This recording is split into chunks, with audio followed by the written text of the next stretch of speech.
So, guys, somebody told me that General Sibiya is not having a good time there by the Ad Hoc Committee. And the people are saying that the general is making a fool of himself. And in extension, he's making the fool of this country because he occupies such a high position. And I said, guys, there is absolutely no way, because I have not been watching the ad hoc committees like that. I honestly do not have the time to actually sit and watch through these things. So I said, okay, let me go on social media and see what General Sibiya is about. And guys, this is nothing but a comedy central, man. You know, our politicians, I believe some of these politicians should have been comedians. I think they would have actually made a lot of money by being comedians. I mean, just look at this. It is the letter that was written by Ubrink speaking about you not passing a competency assessment report. Did you do a competency assessment and did you pass it or you didn't pass it? Why pass and why fail? Well, I don't. It doesn't say you failed it like it's a it's like whether you passed. What do you call it? Let me say it was not positive.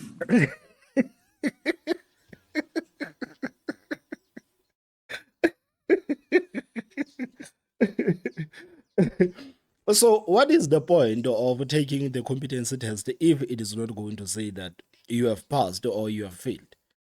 What is the general say? Because if you take a test, it's either you are going to pass or you are going to fail. But he says that no, it doesn't actually say whether you passed or failed. So, let me say it was not positive. You have failed the competency test. So, if the general has actually failed the competency test, why is he occupying that position? Because clearly he's not even supposed to be there. If he himself says that I have failed the competency test, why is he occupying that position that he's occupying? And this says a lot about the administration of Ramaphosa. I'm sure many of these people, if they were to take the competency test, a lot of them would actually fail. A lot of them would fail. But because they are the cadres of the African National Congress, they can have all the positions. I mean, the qualifications, who cares about the qualifications? Who cares about merit? Who cares about you being the person that can actually execute the mandate of the office? No, who cares about that? If you have been with us for long enough as the cadre of the African National Congress, then you can have whatever that you like. I mean, these people made Jacob Zuma the president. And South Africans actually confirmed the decision of the ANC by voting for Jacob Zuma to be the president of the country.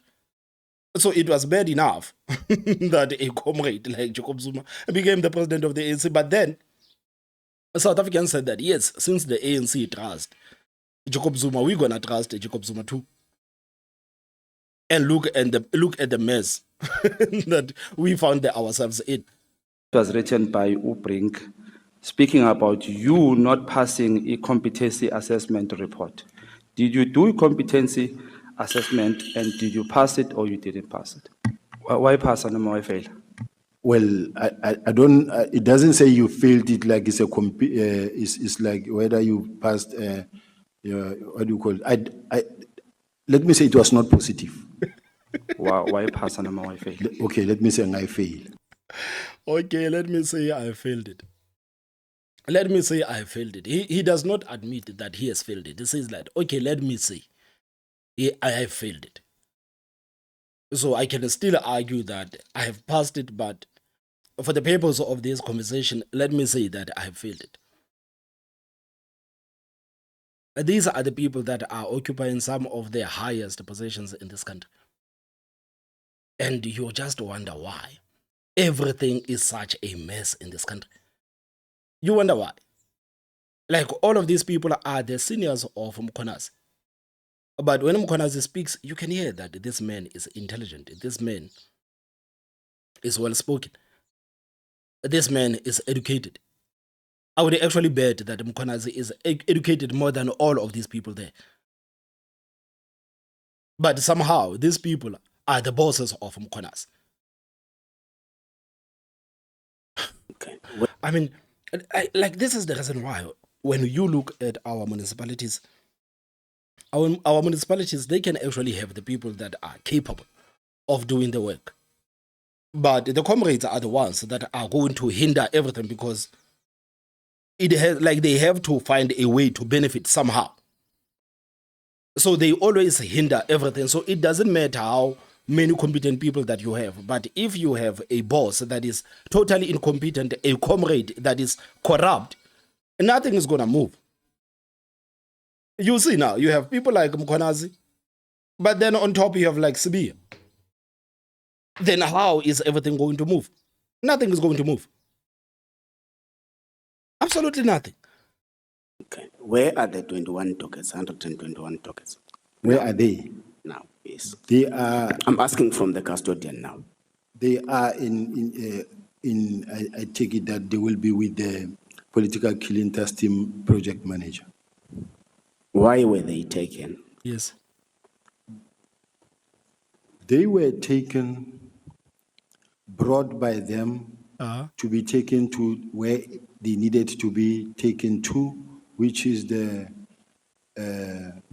specialized unit, murder and robbery unit, which is mandated. But what is Sibiya saying, guys? They were taken, bought by them to be taken where they needed to be taken. What is Sibiya saying? They were taken, bought by them to be taken where they needed to be taken. What is Sibiya saying? What is Sibiya saying? Dockets, 121 dockets. Where are they? Now, yes. They are. I'm asking from the custodian now. They are I take it that they will be with the political killing task team project manager. Why were they taken? They were taken, brought by them to be taken to where they needed to be taken to, which is the specialized unit, murder and robbery unit, which is mandated to investigate political killing task team. Those political, that what they are investigating as a task team, in fact, belongs to murder and robbery unit. They are just a separate structure that is running outside the structure. Outside the structure. General, you have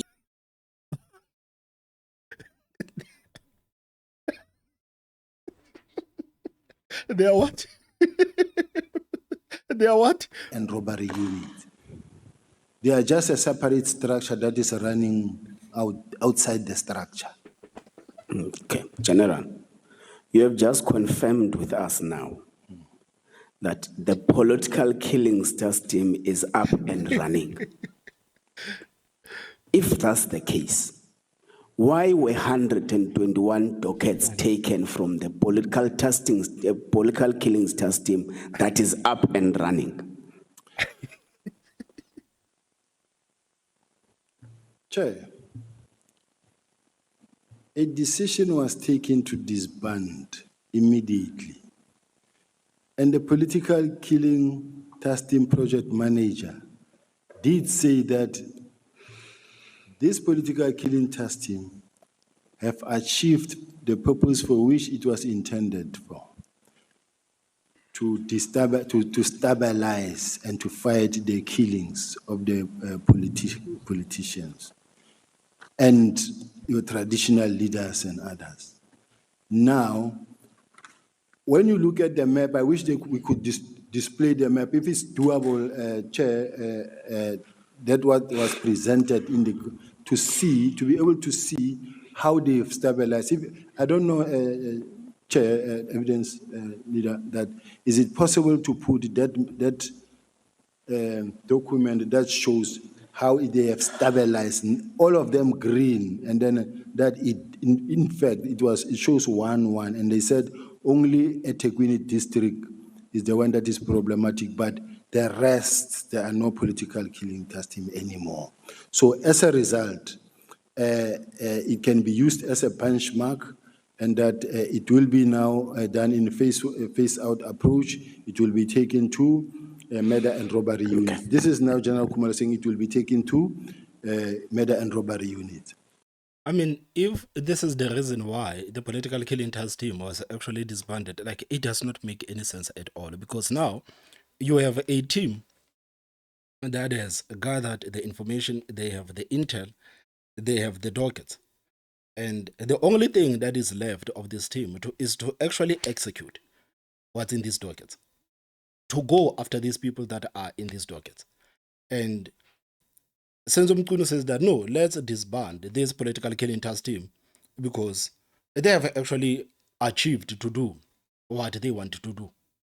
I mean, like, this is nonsensical excuse. The only reason why these people disbanded the political killing task team and took the dockets from the political killing task team is because they didn't want the people that are in those dockets to be held accountable. They knew that, okay, these people were going to be held accountable. We know that our team is going after these people. So we have to take the dockets from these people so that they do not go after these people that are in the dockets. You can't say that, yeah, 10 people, we are looking for 10 people that have been murdering people around the country. And we have actually arrested 4 people.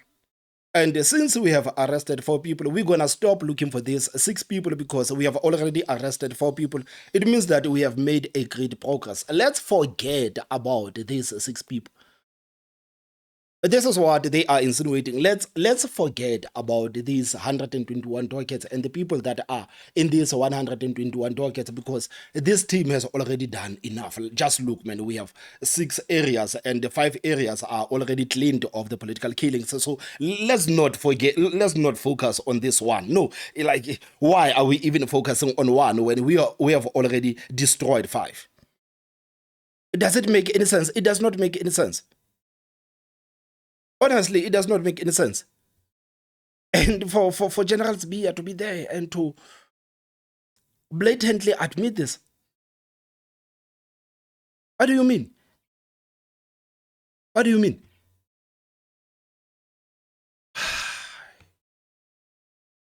I don't get it, man. I don't get it, man. You are there to arrest the criminals. That is your job.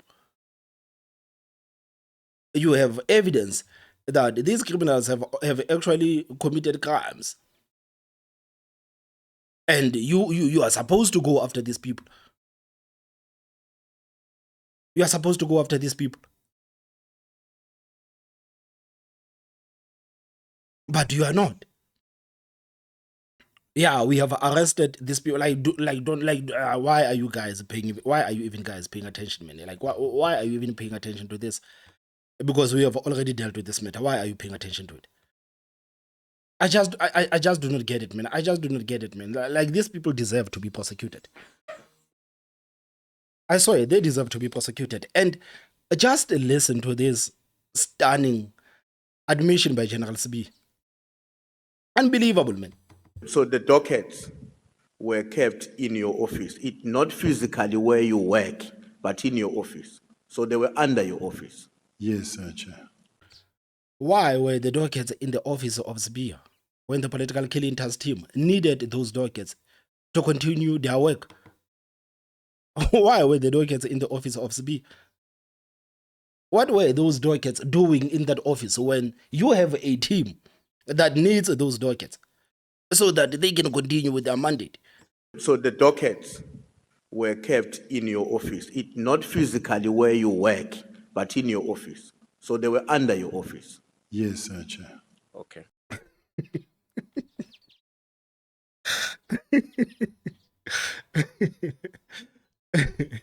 Oh, man. Man, South African politics, man. South African politics, like, it's a gift that keeps on giving. A gift that keeps on giving. And this is South African politics, man. These people do not want to see us silence. They do not want to see us quiet. They want us on this platform to speak every day. They want to see the people making videos on social media. They want to see those social media posts every day. At this point, I am 100% convinced that this is what these people want. I'm 100% convinced. How is it possible, man, that you have such characters, man, occupying such high offices, man? How is it possible? You know this grilling from this gentleman of Umkhonto Wesizwe Party. Guys, I don't know. The gentleman, the name of Competency party who actually created Sibiya. Let me see if I can actually find him. Let me see. Okay, even this guy did not post his name. I like how this guy decisively dealt with Sibiya. Are you an irresponsible police officer that just mingles with anyone without checking the credibility of such people? I don't think it's fair, General Chair, that every person that I meet, I must investigate. You do meet people, and you won't have capacity to really conduct a background check on anybody that you meet. So it means I must be worried, General, that you can come to my village and mingle with criminals and later come and say you did not know their character. So that is the kind of a police officer, the national deputy commissioner we have in South Africa, who just mingles with people and later come and say, no, I did not know their character. I think, Chair, I've met 98% that is good. But if it happens that you met one or two characters that are actually questionable, cannot take the whole credibility away from me because I spoke to somebody. It happens with all of the police officials, senior managers, ministers, even presidents. It's that you find yourself having spoken to somebody, later that person found himself in trouble. But that shouldn't be brought to your doorstep. So what Sibiya is saying is that we here in the cabinet, all of us, we are having conversations with the criminals. But you cannot hold us accountable for having conversations with these criminals because sometimes we don't know that these people are criminals. They act like they go into the rooms where they do not even know who the people are in the rooms. Every room that Sibiya goes into, he knows that such and such and such are going to be in that room. You cannot expect somebody like Ramaphosa to go into the room where he's not even aware of the people that are in the room. And where do these people get to meet these criminals? You know. So now he's just admitting that, no, it happens. The president, the ministers, like, we are having conversations with these people.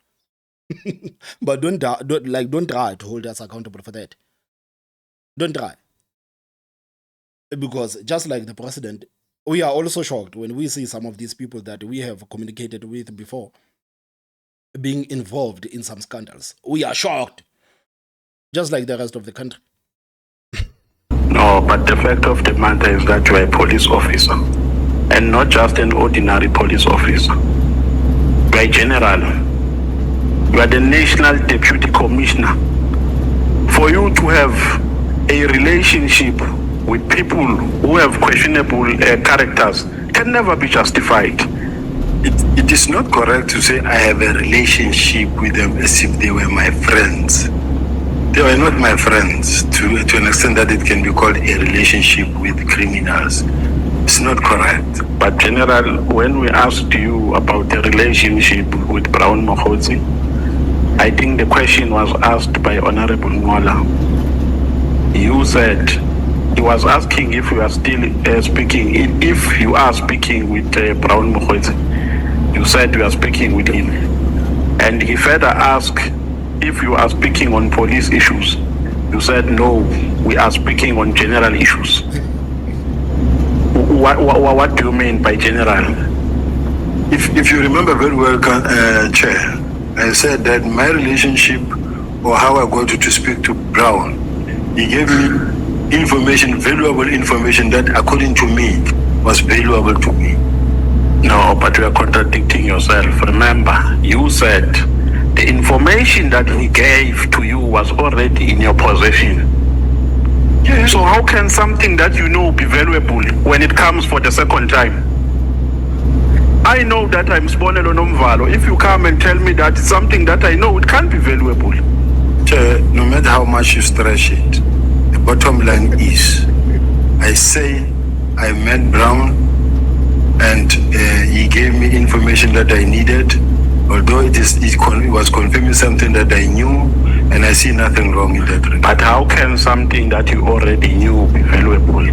Up until I meet him, I would then hear, take it from there. Let's go to Cat Matlala. Is it true that Cat Matlala paid an amount of 2 million towards the purchase of your plot in St. Joran in Pretoria? Oh, that big house. I don't know, because my plot is procured, is bought through the bank, and there's no 2 million that was paid. So it's not true. It's not true. You said Cat came to your office to discuss about the tender. Did I hear you correctly? No, you didn't hear me correctly. Where did you meet up? I said he came to the office to discuss the issue of the fact that he's been awarded the tender and then he's got the... But this is what he just said. This is what he literally just said. Like literally, this is what he said. Correct. Where did you meet up? I said he came to the office to discuss the issue of the fact that he's been awarded the tender and then he's got the lease agreement to do to occupy the facility, and then he was not being allowed to occupy the facility. This is the meeting that was intended for the National Commissioner, but the National Commissioner was not there. I was the one acting. Yeah, but that is what I was saying as well. That's it. Now, did you see it appropriate to meet a service provider? I meet everybody. Even if he's a service provider, he's a stakeholder, but at that time in his capacity he was more of a complainant. Who signed his appointment letter? The letter that was appointing him to work for the department. I don't know whether it's the National Commissioner or supply chain, but I was not part thereof. Now, why did he not refer that concern to them? He came Because they are the ones, the general. I see a general who's all over the place here, meeting business people. Yeah, like that is an excellent point, because if you are like, if you didn't sign anything, why would Cat Matlala come to your office to complain about something that you didn't even sign off? Why didn't Cat Matlala go to those people that actually did the deal with him? Why is he coming to you specifically, despite the fact that you didn't sign anything off?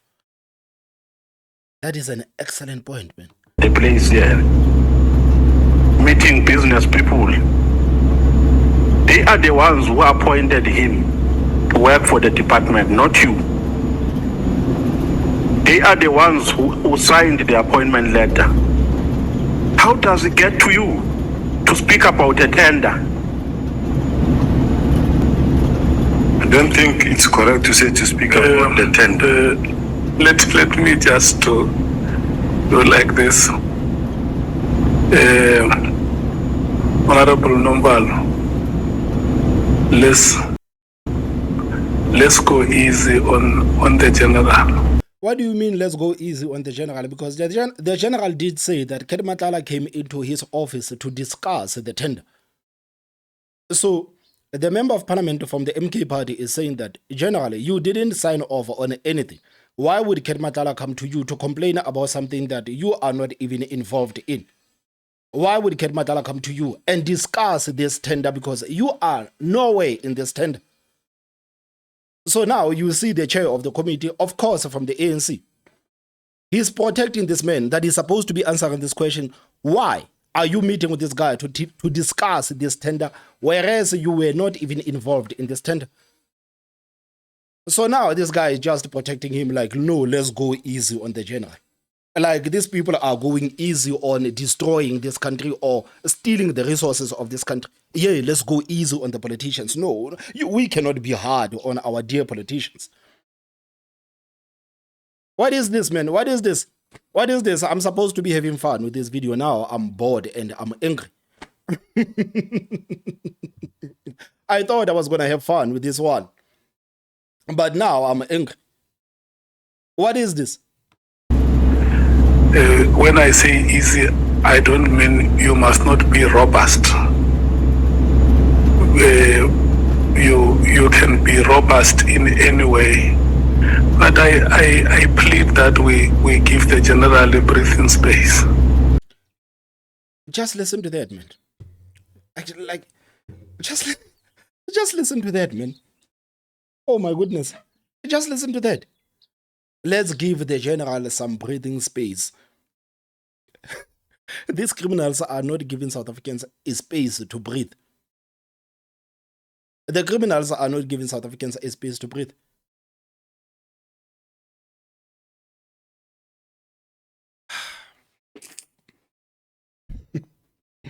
I don't know what's wrong with these people, man. I don't know what's wrong with these people. Guys, what are your thoughts, man, about Sibiya and some of the things that he has? I know that I haven't covered anything that Sibiya said. It's just a couple of these videos. But anyway, what are your thoughts, guys? Please tell me what you think in the comment section. Don't forget to hit that like button, and the most important part, subscribe. My name is Thomas Mabasa. I will see you next time. Bye-bye.